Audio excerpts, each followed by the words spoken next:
Welcome again और I am Om Prakash Maurya. आज हम लोग गेट का कुछ आगे क्वेश्चन सॉल्व करेंगे। हम लोग ऑलरेडी कुछ क्वेश्चन सॉल्व कर चुके हैं और अराउंड 10 क्वेश्चन सॉल्व कर चुके हैं। आप प्रीवियस वीडियो में देख सकते हैं सेम चैनल पे। सो 11 नंबर क्वेश्चन क्या है? For a best symmetrical trapezoidal section. यहाँ पे एक टर्म है symmetrical trapezoidal section of an open channel with a given area of section and side slope. One of the following statement hold true. तो एक trapezoidal symmetrical trapezoidal है, मतलब आधा part जैसा इधर है सेम इधर ही वैसा ही है। ठीक है। सो ओह सॉरी, ले यहाँ से ऐसे ड्रॉ कर लेते हैं, कोई नहीं। ठीक है, तो ये ऐसे सिमेट्रिकल हो गया। ये इसका लेंथ है L, कुछ स्लोप लोप होगा उस हिसाब से इसका लेंथ मान लो आया L। एरिया A दे रखा है, विड्थ कुछ भी होगा B मान लिया हमने। और अगर ये स्लोप इसका 1:m है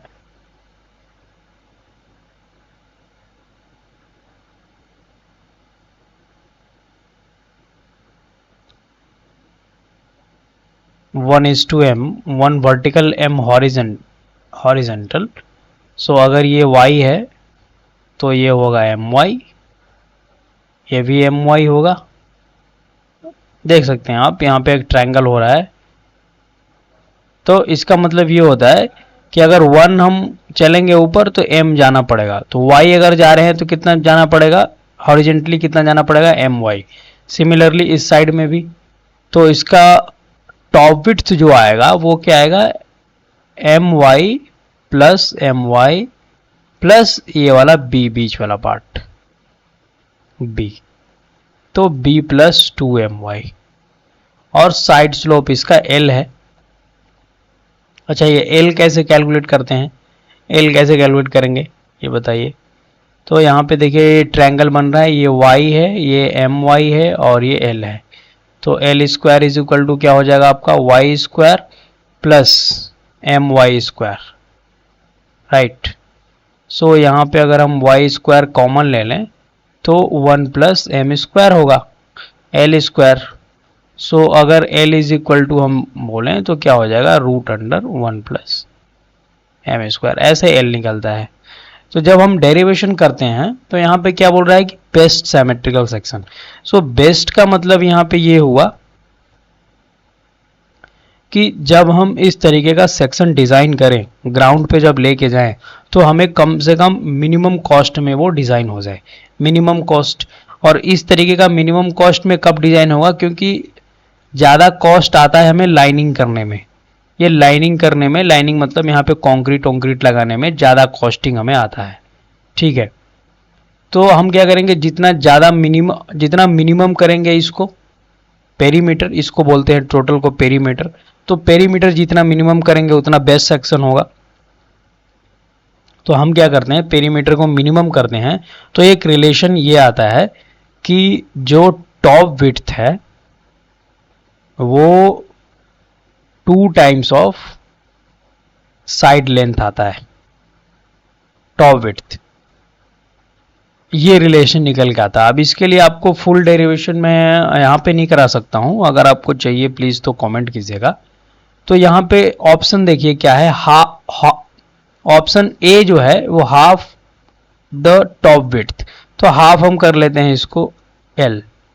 अब चेक करते हैं, half the top width is equal to 1 of the side slope, yes, 1 of the side slope, yes. तो यहाँ पे क्योंकि ये क्या है, साइड स्लोप इसका 2 है, लेकिन 1 ऑफ द साइड स्लोप बोल रहा है, तो एक साइड स्लोप मतलब L के इक्वल है, तो ये क्लियर है, ऑप्शन ए ही करेक्ट होगा। आगे नहीं जाएंगे, आगे नहीं बढ़ेंगे। दूसरा क्वेश्चन क्या है, 12 number question, the down stream end of a long prismatic channel. Prismatic channel का मतलब ये होता है प्रिज्मेटिक जो टर्म यहाँ पे है इसका मतलब ये होता है कि जो चैनल है ये प्रिज्मेटिक हो गया। थ्रू आउट चैनल क्या है आपका, कांस्टेंट विड्थ है उसका, कांस्टेंट डेप्थ है, कांस्टेंट स्लोप है through out the channel. Non prismatic channel क्या हो गया, मान लो विड्थ आपके चैनल का इस तरीके से है कुछ, नॉन प्रिज्मेटिक हो गया। या स्लोप चेंज हो रहा है, अगर कुछ भी चेंज होगा तो ना ही विड्थ चेंज होना चाहिए, ना ही डेप्थ चेंज होना चाहिए और ना ही स्लोप चेंज होना चाहिए, तब प्रिज्मेटिक है, राइट। कुछ भी चेंज हो रहा है, तीनों में से एक भी चेंज हो रहा है तो वो नॉन प्रिज्मेटिक के अंडर में जाएगा। तो क्वेश्चन क्या है यहाँ पे, the down stream end of a long prismatic channel of mild slope, slope already आपको माइल्ड दे दिया, ये बता दिया क्वेश्चन में, स्लोप क्या है, माइल्ड है, right, slope mild in A pool created by dam. अगर मान लीजिए हम यहाँ पे चैनल है कोई, अगर हम साइड से आपको दिखाएं तो एक डैम यहाँ पे क्रिएटेड है, इसका पूल है, वाटर का पूल, और एक चैनल ऐसे जा रहा है, ये चैनल है, तो ये ऐसे जा रहा है और ये वाटर ऐसे यहाँ पे इकट्ठा होगा, इकट्ठा हो गया, पानी इधर गिरेगा। तो यहाँ पे क्या है, अब राइजिंग प्रोफाइल बन रहा है, ये देखिए, तो राइजिंग प्रोफाइल बन रहा है। The resulting non uniform water surface profile, definitely non uniform होगा, क्योंकि देखिए यहाँ पे नॉन यूनिफॉर्म हो रहा है, सभी जगह पे क्या है, वाटर का डेप्थ सेम नहीं है, इसलिए नॉन यूनिफॉर्म है। नॉन यूनिफॉर्म का डेफिनेशन होता है कि एक पर्टिकुलर पॉइंट पे, एक पर्टिकुलर टाइम पे थ्रू आउट क्रॉस सेक्शन जो है वो क्या होना चाहिए, अगर इक्वल है तो वो यूनिफॉर्म होगा, अदरवाइज नॉन यूनिफॉर्म फ्लो होगा। तो यहां पे क्या हो रहा है कि नॉन यूनिफॉर्म फ्लो आपका हो रहा है, ठीक है।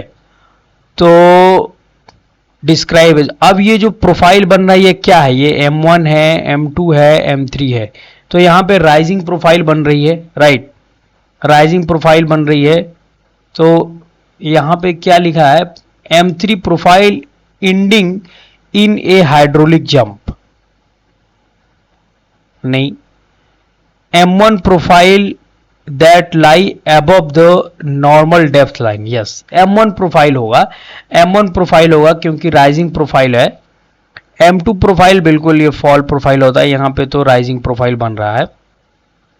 M3 profile that lies between critical and the normal depth line, नहीं ये भी ऑप्शन सही नहीं होगा, यहां पे M1 is the correct answer for this, तो option B will be correct, option B इसका सही होगा। अगला क्वेश्चन क्या है, the second depth ratio of a hydraulic jump in rectangular trapezoidal channel is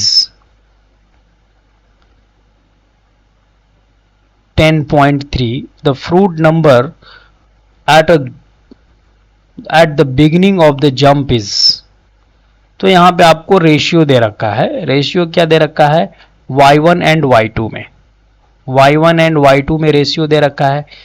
तो यहां पे हम इसका दे रखा है आपको 10.3, आपको रिलेशन ऑलरेडी पता है कि y1 और y2 का रिलेशन क्या होता है, y1 और y2 का रिलेशन होता है हाफ, कल अभी हम पिछले वीडियो में डिस्कस कर चुके हैं, और ये कैसे डेराइव होता है अभी तक मैंने डिस्कस नहीं किया है, अगर आप प्लीज चाहते हैं होल डेरिवेशन तो आप कमेंट में रिप्लाई कीजिए, तो होल डेरिवेशन आपको मैं कराऊंगा। f, अब यहां पे क्या है कि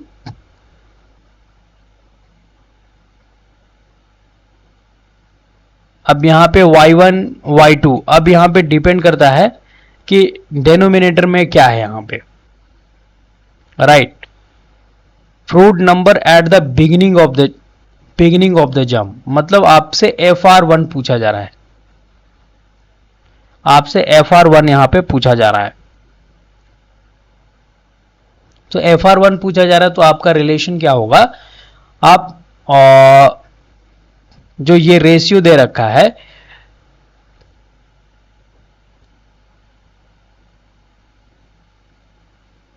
y2 divided by y1 is equal to half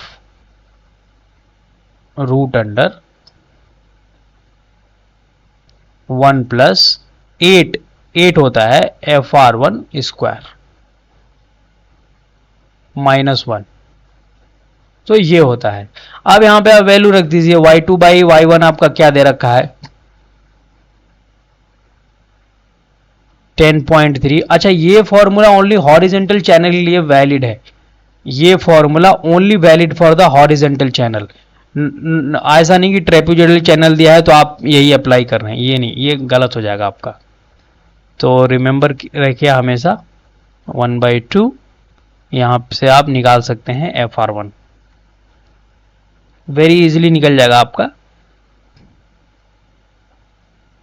1 plus 8 FR1 square -1 ये। तो अगर यहां से आप कैलकुलेट करते हैं तो आपको वेरी इजीली FR1 का वैल्यू आपको आएगा 7.63। कैलकुलेशन आप कीजिए। हाँ, एक चीज और, अगर आप गेट का प्रिपरेशन कर रहे हैं, गेट 2025 या कोई नेक्स्ट आप गेट जो भी देखना चाह रहे हैं, तो आपको कैलकुलेशन तो करना ही पड़ेगा। केवल वीडियो देखने से या क्वेश्चन आंसर सीट देख लेने से नहीं होगा, सेल्फ कैलकुलेशन करनी होगी, ताकि जब आप वहां पे कैलकुलेट करेंगे एग्जाम में तो आपको आइडिया रहेगा कि कैसे कैलकुलेशन स्टेप को लेना है। आपको आता है लेकिन कैलकुलेशन स्टेप आप सही से नहीं लेंगे तो मिस्टेक, थोड़ी सी मिस्टेक होने से आपका टोटल आंसर रॉन्ग होगा। नाउ नेक्स्ट क्वेश्चन पे मूव करते हैं। नेक्स्ट क्वेश्चन क्या है, water flow at a depth of 0.1 metre, okay, with a velocity of 6 metre per second, 6 metre per second in rectangular channel, here also the rectangular channel, the alternate depth. Alternate depth यहां पे पूछ रहा है। अच्छा, alternate depth का मतलब क्या होता है, ऐसा डेप्थ जिसका एनर्जी, मतलब दोनों डेप्थ का एनर्जी इक्वल हो दोनों डेप्थ पे। तो यहां पे हम लगा सकते हैं फॉर्मूला स्पेसिफिक एनर्जी का, तो y1। अच्छा, आपको एक चीज मान के चलना है, यहां पे ये नहीं दिया है कि आपका रेक्टेंगुलर जो चैनल है वो हॉरिजॉन्टल है या इंक्लाइंड है, तो आपको डेटा भी नहीं दे रखा है कितना इंक्लिनेशन है, तो आप मान के चलिए कि ये हॉरिजॉन्टल चैनल है, थीटा इज इक्वल टू 0, ये सेल्फ अंडरस्टूड एजम्पशन है। v1 square by 2z equal to y2 plus v2 square by 2z।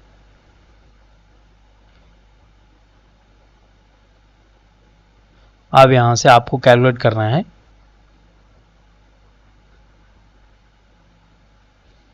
Alternate depth. तो यहां पे y1 एंड y2 आपके अल्टरनेट डेप्थ हैं, तो y1 आपको ऑलरेडी दे रखा है एंड y2 आपको कैलकुलेट करना है यहां पे। सो यहां पे क्या करना है आपको, यहां पे आपको सिंपली अच्छा एक चीज, आपके पास y2 का तो वैल्यू दे नहीं रखा है यहां पे, तो फिर कैसे करेंगे, y2 का वैल्यू नहीं दे रखा है आपको। तो एक और रिलेशन आपको पता होना चाहिए ऑलरेडी, डिस्चार्ज का जो रिलेशन है, क्योंकि यहां पे Q1 बराबर Q2 होगा, Q1 बराबर Q2 होगा, तो यहां पे हम रख सकते हैं A1 V1 is equal to A2 V2।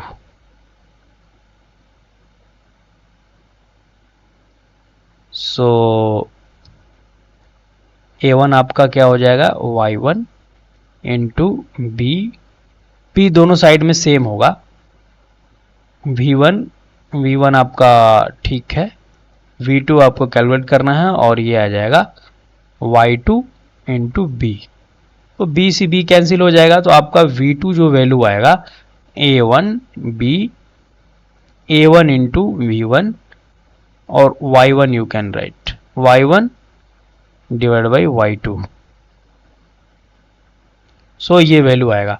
अब ये V2 को आप यहां पे रख दीजिए, तो जब यहां पे रखेंगे तो आपके पास कितना टोटल अननोन वैल्यू रह जाएगा, y1 प्लस v1 स्क्वायर, ये आपको ऑलरेडी पता है 2z इक्वल टू, अब आपकी ये क्वाड्रेटिक इक्वेशन बनेगी, y2 not Y square plus ये y1 इंटू v1 का होल स्क्वायर, क्योंकि यहां पे v2 स्क्वायर है ना इसलिए मैं रख रहा हूं, फिर y2 स्क्वायर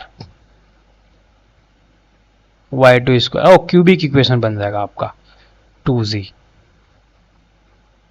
जब आप यहां से कैलकुलेट करेंगे सो आपको रूट जो आपको यहां पे मिलेगा वो रूट y2 का वैल्यू जो आएगा, अच्छा y2 का वैल्यू जो यहां पे एक्चुअल में आएगा वो आएगा 1.93। आप कैलकुलेट कीजिएगा, आपके पास 3 रूट आएगा क्योंकि क्यूबिक इक्वेशन है तो कुछ 3 रूट आएगा, ठीक है 3 रूट आएगा, तो 3 रूट में से एक रूट ये सही है। बट यहाँ पे क्या है कि ऑप्शन थोड़ा मिस्टेक हो गया है, ऑप्शन जो बनाते समय मिस्टेक हो गया है, तो आप रिमेंबर रखिए अगर इस तरीके का क्वेश्चन आता है तो इजीली आपको इस तरीके से सॉल्व करना होगा। हालांकि गेट में ऐसा क्वेश्चन नहीं पूछेंगे क्योंकि क्यूबिक इक्वेशन है और क्यूबिक इक्वेशन को सॉल्व करना बहुत डिफिकल्ट होता है, जो गेट वाली कैलकुलेटर मिलती है उससे तो पॉसिबल ही नहीं है सॉल्व करना, पॉसिबल है लेकिन बहुत टाइम लगेगा, वो कंपैरेटिव एग्जाम में उसका कोई मतलब नहीं होता है, तो इस तरीके का क्वेश्चन नहीं देंगे। क्वेश्चन अगर देंगे भी तो बड़ा ट्रिकी क्वेश्चन देंगे कि वो इजीली सॉल्व हो जाए, कैलकुलेटर का जरूरत ही नहीं पड़ेगा, तो ऑलवेज रिमेंबर रखिएगा। नेक्स्ट क्वेश्चन हम देखते हैं, water flow at a rate of 10 metre cube per second, flow rate जो है वो 10 मीटर क्यूब पर सेकेंड है, ठीक है, in a rectangular channel 3 meter wide,